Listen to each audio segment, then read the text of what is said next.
revenge with Karen. He called me sweetheart right after I finished explaining how a misfiled procurement schedule could trigger a multi-million-dollar breach clause. Said it in front of the entire room, too. Just give me the summary, sweetheart. We don't need a bedtime story. And I smiled. Because I've learned that when a man calls you sweetheart in a conference room, what he really means is I have no idea what I'm doing. Your competence threatens my fragile PowerPoint kingdom. The room went quiet. One of the interns chuckled and immediately choked on it. I went back to my notes. He went back to pretending the supply chain was a self-driving car he could steer with his buzzwords and a Bluetooth headset. Let me be clear, I wasn't inefficient. I was the last sandbag holding back the legal flood no one else knew was coming. For 2 years, I'd massaged a nuclear clause buried on page 37 of a legacy contract with our largest supplier.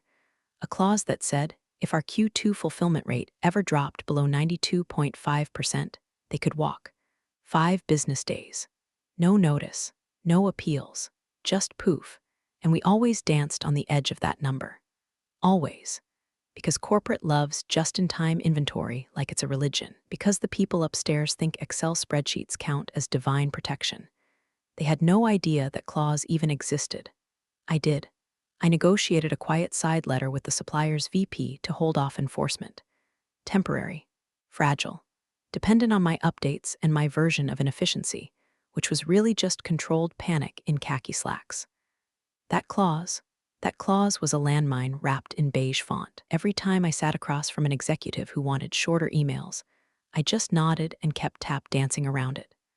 Also, real quick, if you've made it this far, you're already smarter than 97% of folks who listen to these stories and don't subscribe or hit like. Go ahead, tap that button. It's free, and it seriously helps our team feel like we're not screaming into a void lined with office carpet tiles and stale K-cups. Back to the mess. He strutted in 3 months ago, freshly plucked from some failed e-commerce startup, smelling like ambition and sandalwood deodorant. Barely 35, VP of Operations, which in our world meant never been in a warehouse, but really good at Slack messages that end with rocket emojis. He started his reign by cutting the morning metrics briefing. Said it was unscalable. I reminded him it was how we caught vendor latency before it snowballed. Asked me to streamline the report. I shaved off a paragraph. He told me to make it a bullet list.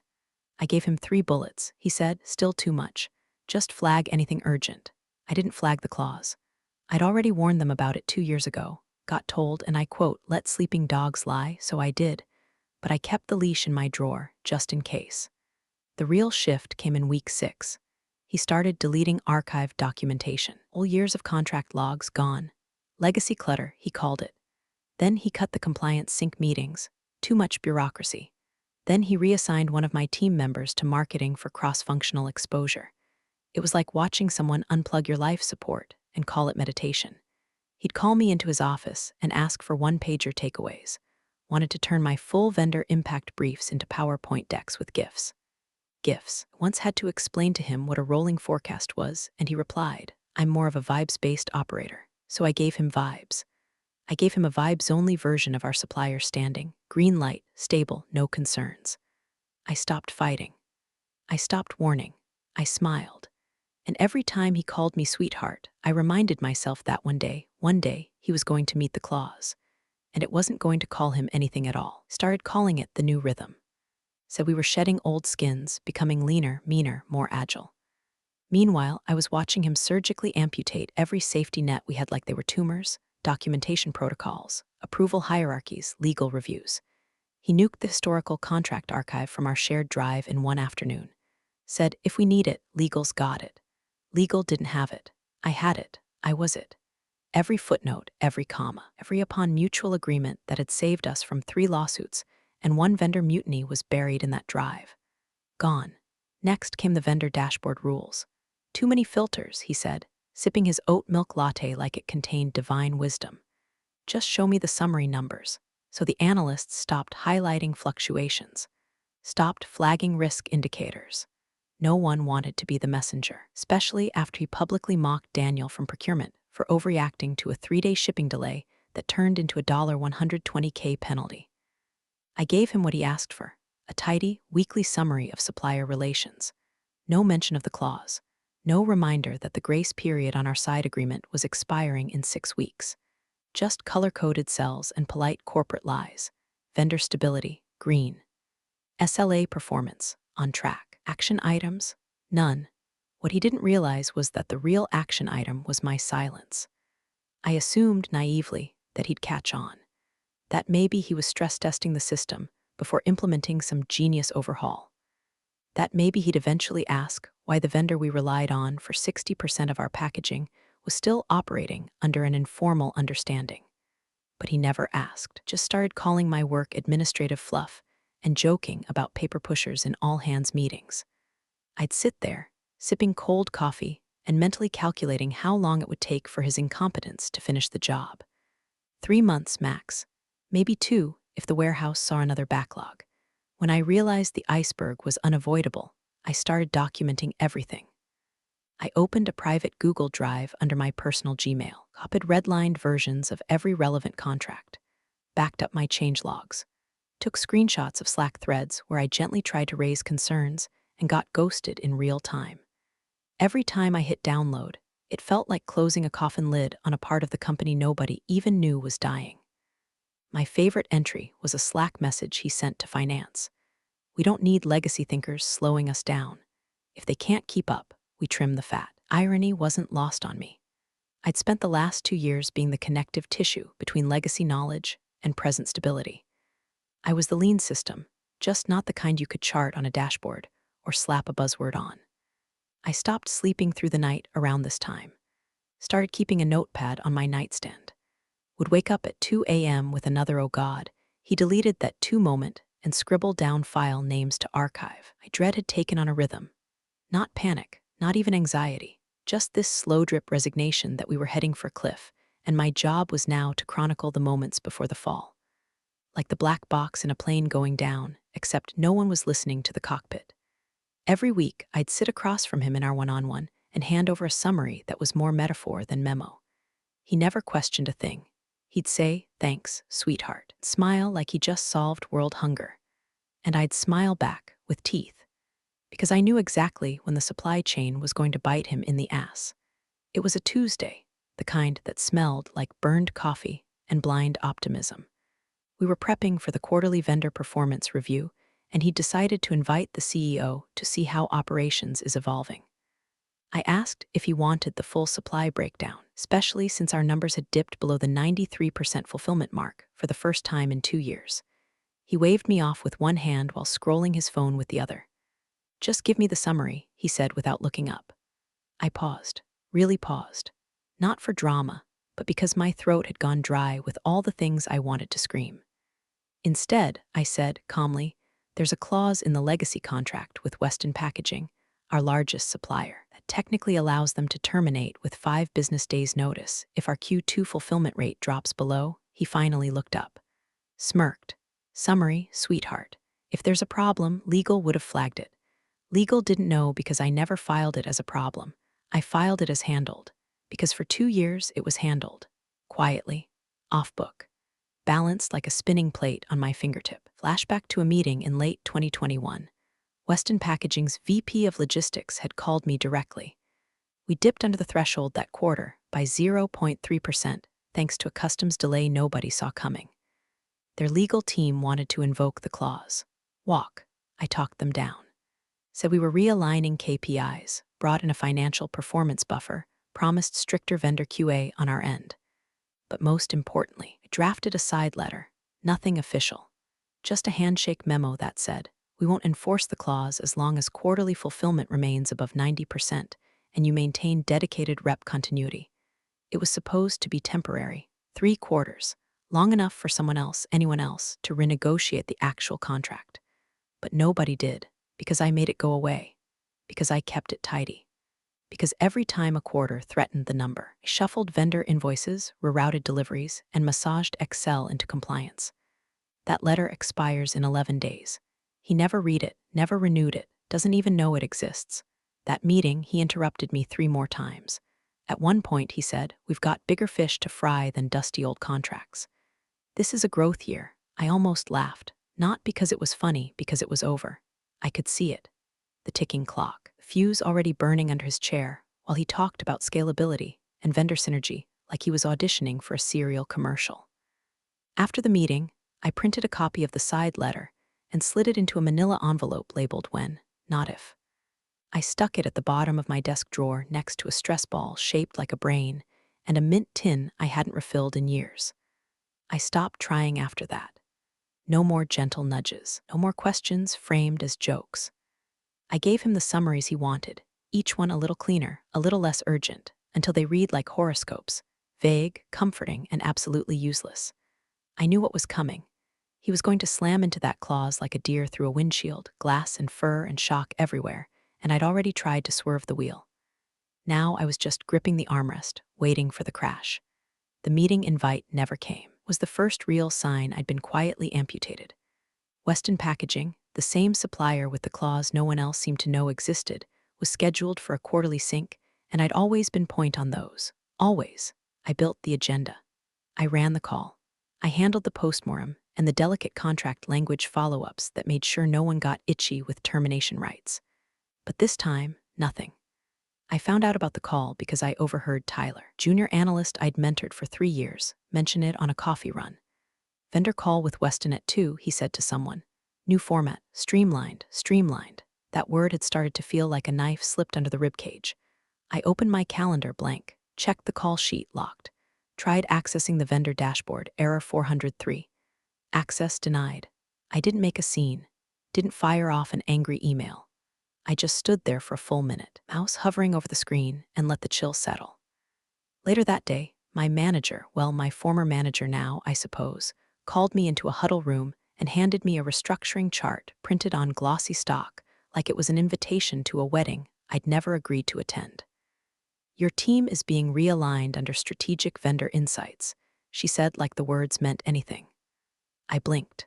Under whom? She smiled the way people do when they're trying not to say you're being replaced by someone who plays ping pong with the VP. Devin, he's bringing fresh perspective. You'll still be involved, advisory capacity.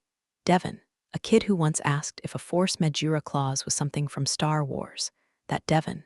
I nodded, stood, and left without saying another word. 2 hours later, I couldn't access my own folder structure. Decade-old contract notes? Gone. My KPI trend macros? Gone. The cross-index tracker I built from scratch during COVID to triage vendor risk by heat score and geography? Gone. All deleted or archived for simplification. That's what the Slack message said when I asked. I got a private message that night from Priya, one of the senior analysts I'd trained up from an intern. He said you were too old school, that the future of ops is automation and decision clarity. I'm sorry.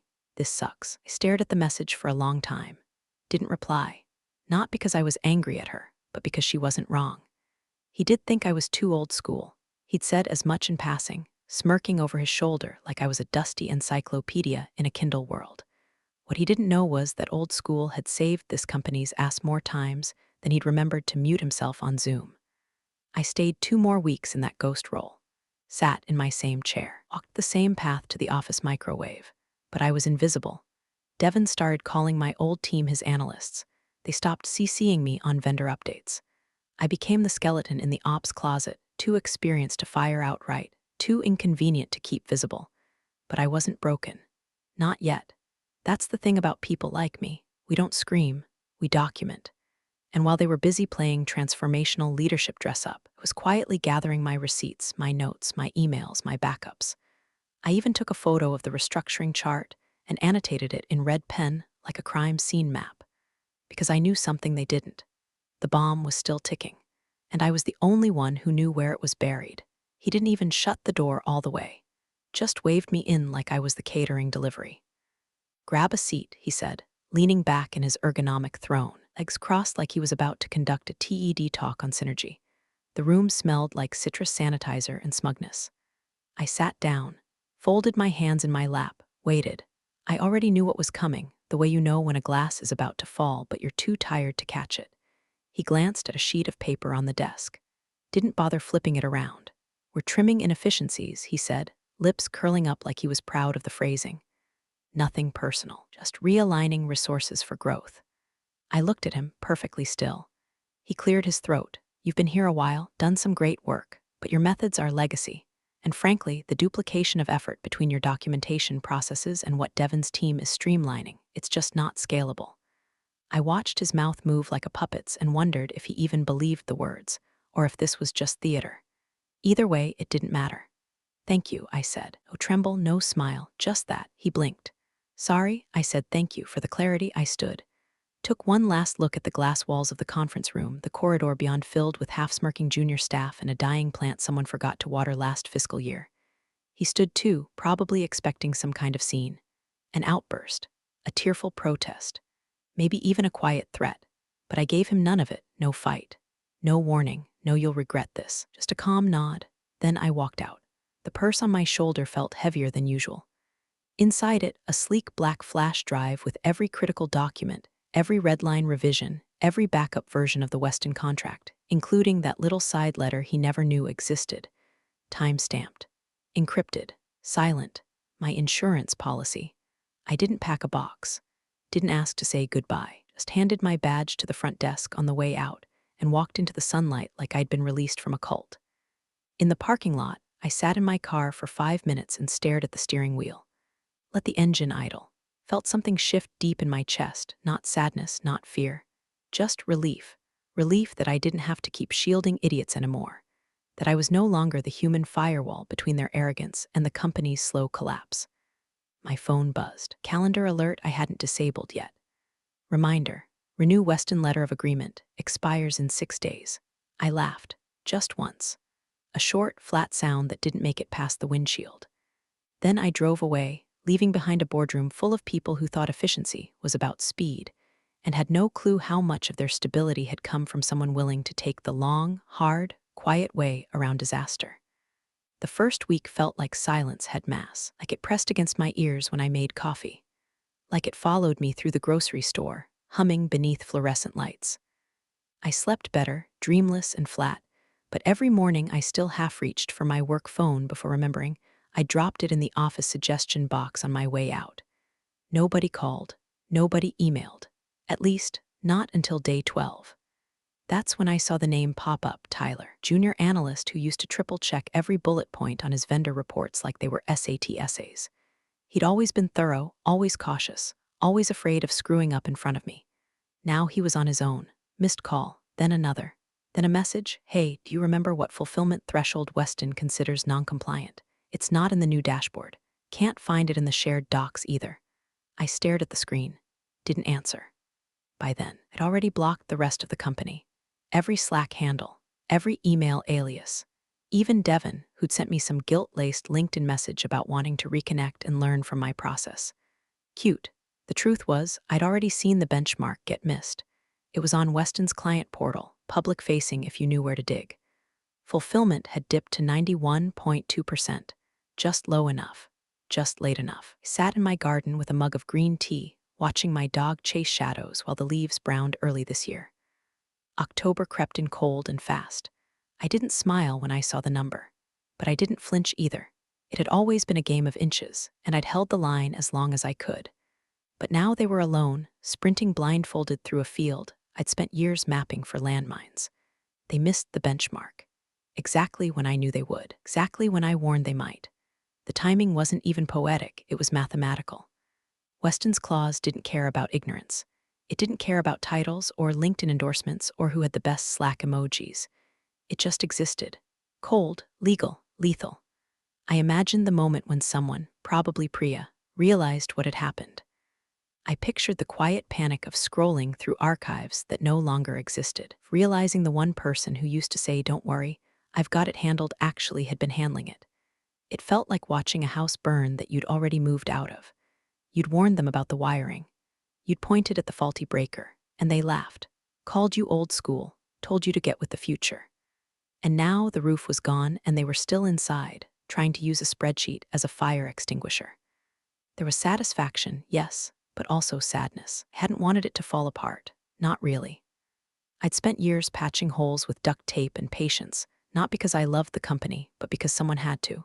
Because I thought maybe, just maybe, they'd wise up. They didn't. And now they'd learn the way fools always learn, not through guidance, not through grace, but through the pain of impact. I took another sip of tea and deleted Tyler's message. The bomb hadn't gone off yet. I could feel the tremor building under my feet. The clause detonated on a Thursday. Weston Packaging sent a cold, clean email to ops at 9:03 a.m. Subject line, Notice of Termination per Section 8.2b. No apologies, no explanations. Just 5 business days' notice as permitted. And just like that, 60% of the company's packaging supply evaporated. Pallets were mid-transit. Orders were live in the system. Warehouses were prepped for shipments that now had no boxes, no liners, no tape. An entire month's logistics plan collapsed in real time, like a folding chair kicked out from under a tightrope walker. The VP, bless him, still didn't understand what had happened. Not really. He stood in front of the company's internal all-hands meeting with a strained smile and said, "We're experiencing some unexpected vendor behavior. We're activating contingency plans and remain committed to operational excellence." Operational excellence. From the guy who deleted half the documentation and laughed when someone brought up backup suppliers. The contingency plan turned out to be panic. Finance went into a tailspin, trying to model the impact. By noon, they'd projected a $42 million hit to Q3 revenue. By Friday, it had ballooned to $63 million, factoring in penalties, lost contracts, and delay fines from downstream clients. The CEO canceled her travel and called an emergency leadership summit. Board members started using words like material breach and shareholder exposure. Someone from PR suggested they frame the incident as a disruption event due to global instability, which is the corporate equivalent of saying your dog ate the economy. Meanwhile, legal was drowning. They couldn't find the clause. Found the contract, sure, but not the annotated version, not the red line trail, not the side letter, not the informal memos I'd been slipping into vendor comms for 2 years like blood pressure meds hidden in applesauce. They found a reference to Section 8.2b and flagged it as ambiguous, which was hilarious, because I'd written a 12-page internal guide once titled 8.2b. The nuclear clause nobody talks about had been deleted during streamlining. Nobody could answer the real questions. Who negotiated this clause? Who was managing compliance against it? Why weren't the dashboards flagging the breach? Because the answers were all the same. Me. Because you unplugged the dashboards, Brad. The VP gave a second press statement the next day, this time to an industry outlet, calling Weston's move sudden and without precedent. Which was funny, considering I'd flagged the clause in 4 separate reports between 2021 and 2023. But none of that mattered now. The supplier had walked. No one could stop it. All they could do was scramble, like toddlers trying to duct tape together a shattered vase before Mom came home.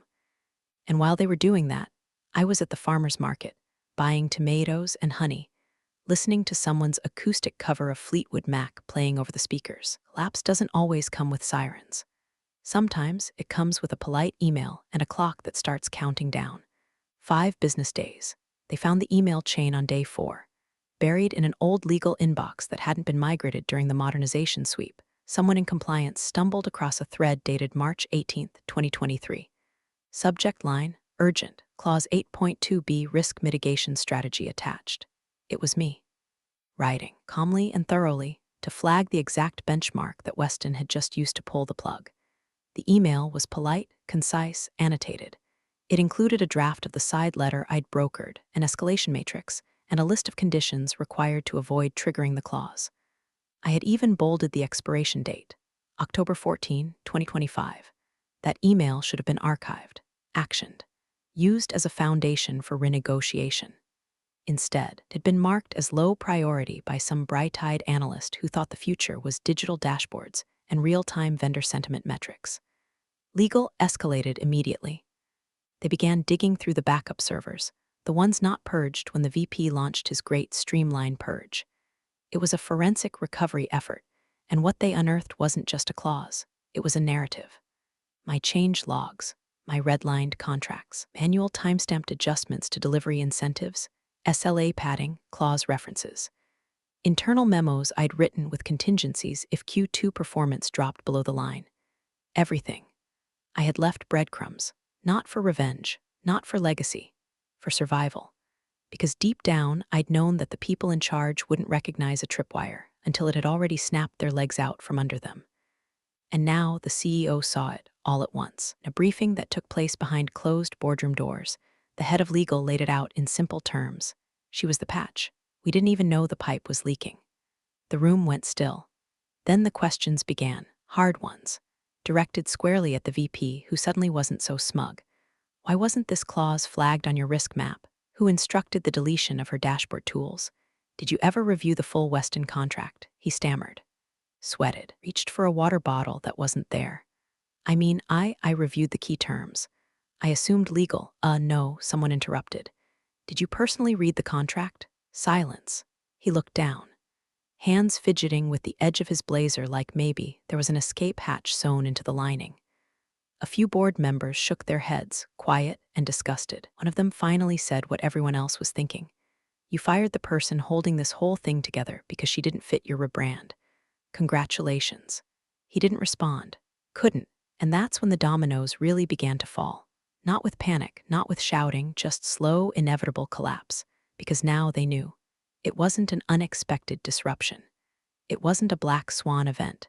It was negligence dressed in buzzwords. Ego wrapped in efficiency. Hadn't modernized the system. They'd stripped the armor off the engine and called it innovation. And I'd been the armor. The email chain, the side letter, the change logs, they told the full story. They were the receipts, and they'd just been read aloud at his funeral. The first call came in on a Monday, around 10:14 a.m., just as I was trimming basil in the backyard. I let it go to voicemail. Second one came that afternoon. Different board member. I recognized the name, remembered her once nodding absently while the VP explained that redundancy is where innovation goes to die. I silenced the call and went back to watering the tomatoes. The third call came Tuesday. No message, just a missed call and a follow-up email with the subject line, time sensitive, request for consultation. I didn't open it. I didn't need to. I already knew what it said. So on Wednesday, I walked down to the post office, handed over a slim, padded envelope, and paid extra for tracking and signature confirmation. Inside was a flash drive. It contained a pristine, cleanly indexed version of the Weston contract.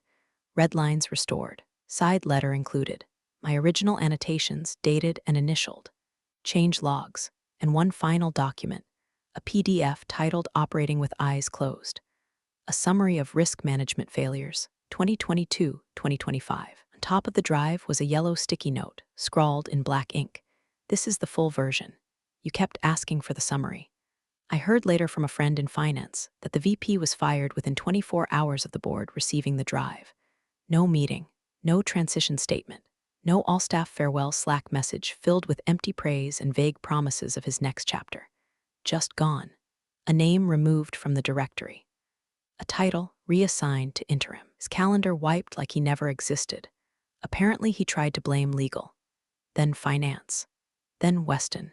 In the end, he had no one left to point at but himself, and I didn't watch it unfold. Didn't read the think pieces or lurk on company forums or check if anyone finally understood the cost of mistaking quiet competence for inefficiency.